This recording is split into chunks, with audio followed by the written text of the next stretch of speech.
Hello my dear students, welcome back to Biswajit tutorial and educations. আশা করি তোমরা খুব ভালো আছো এবং আমি আছি ভালো। তোমাদের প্রশ্নগুলো নিবারণের জন্যই আমি কিন্তু আবার চলে এসেছি।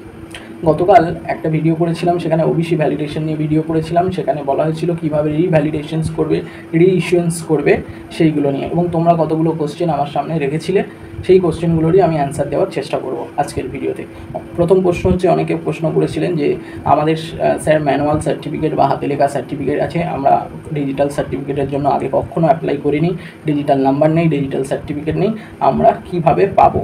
আমরা তো ডাইরেক্ট অ্যাপ্লাই করতে পারবো না, ওখানে ডিজিটাল সার্টিফিকেট চাইছে অ্যাপ্লাই ফর ওবিসিতে। তাদেরকে ব্যাকলগ সার্টিফিকেট আগে ডাউনলোড করতে হবে। ব্যাকলগ সার্টিফিকেট অপশানে যেতে হবে, ওইখানে ওয়েলফেয়ার, এই ব্যাকওয়ার্ড ক্লাস ওয়েলফেয়ার ডিপার্টমেন্টের ওয়েবসাইটে গিয়ে দেখবে ব্যাকলগ সার্টিফিকেট অপশান আছে, এবং তার মধ্যে ঢুকলেই তোমরা তিনটে অপশান দেখতে পেয়ে যাবে: apply for digital certificate for SC ST OBC, check application and edit application. তোমরা ব্যাকলগ সার্টিফিকেটে ক্লিক করে apply for digital certificate for SC ST OBC click করবে। করার পর তোমরা কতগুলো ফর্মের মধ্যে কতগুলো অপশান পেয়ে যাবে, যেখানে তোমার সার্টিফিকেট, ম্যানুয়াল সার্টিফিকেট নাম্বার চাইবে, ডেট অফ ইস্যু চাইবে, অথরিটি চাইবে কোন অথরিটি থেকে ইস্যু হয়েছিল, এবং সেই সঙ্গে ম্যানুয়াল সার্টিফিকেটটা একটা স্ক্যান করে আপলোড করার অপশান দেবে। খুব ইজি প্রসেস, ওইটুকু প্রসেস করে তোমরা অ্যাপ্লাই করে দেবে, এবং তোমাদের কাছে অ্যাপ্লিকেশান আইডি থাকবে। সেই অ্যাপ্লিকেশান আইডি দিয়ে পরে যেখানে তোমার check certificate, download certificate option থাকে, ওপরে টাইটেল বারে গিয়ে দেখবে এসসি এসটি ওবিসি বা ওবিসির কাছে গিয়ে, তো সেখান থেকে তোমরা পরে ডিজিটাল সার্টিফিকেট ডাউনলোড করে নিতে পারবে বা ডিজিটাল নাম্বার পেয়ে যাবে। এরপর তোমাদেরকে অ্যাপ্লাই ফর ওবিসি করতে হবে, এবং যাদের অলরেডি আছে, ডিজিটাল ছিল, প্রত্যেক যে 140টা জনজাতির বা ক্যাটাগরি কাস্টের যে লিস্ট প্রকাশ করেছিল, তাদের প্রত্যেককেই অ্যাপ্লাই করতে হচ্ছে। তাহলে যাদের ডিজিটাল সার্টিফিকেট ছিল, ডিজিটাল নাম্বার ছিল, তারা অ্যাপ্লাই করলো। তোমাদেরকে আজকে আরেকটা ওবিসির গুরুত্বপূর্ণ বিষয় নিয়ে আলোচনা করব। যাদের এরর আসছে, তাদের সাপোর্ট নিচ্ছে না, তাদের একটা সমস্যা হচ্ছে, আশা করি আরও 3-4 দিন পর গেলে অনেকটা ক্লিয়ার হয়ে আপডেট হলে ফর্মটা ঠিক হয়ে যেতে পারে।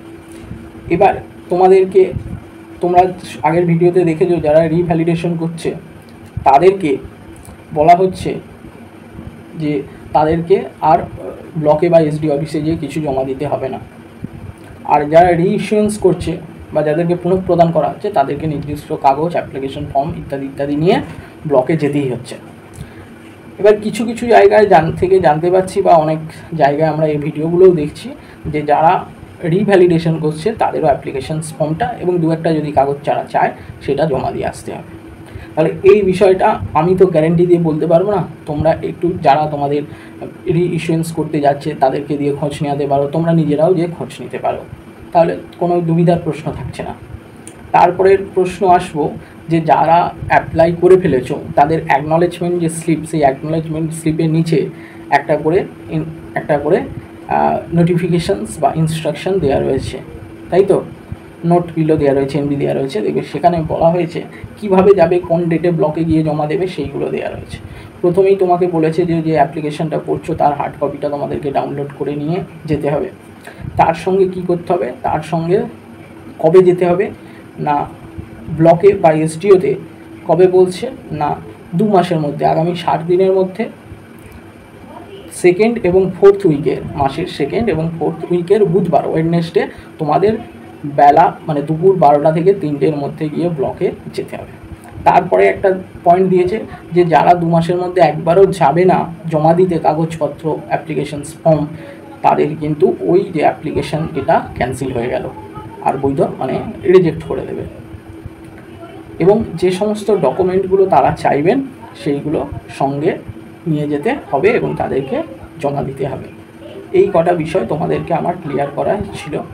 আশা করি তোমরা এই ভিডিওগুলো এতটা ক্লিয়ারিটি, জানি না পেতেও পারো, কিন্তু আমি চাই যে তোমরা যাতে ক্লিয়ারিটি পাও, সেই জন্যে আমি কিন্তু ভিডিওটা করি এবং সেটা নিয়ে চেষ্টা করি যে তোমাদের সামনে ভালো করে উপস্থাপন করব।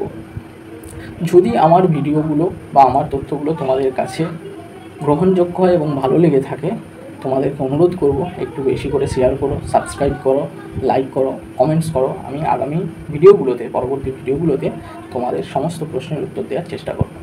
ধন্যবাদ।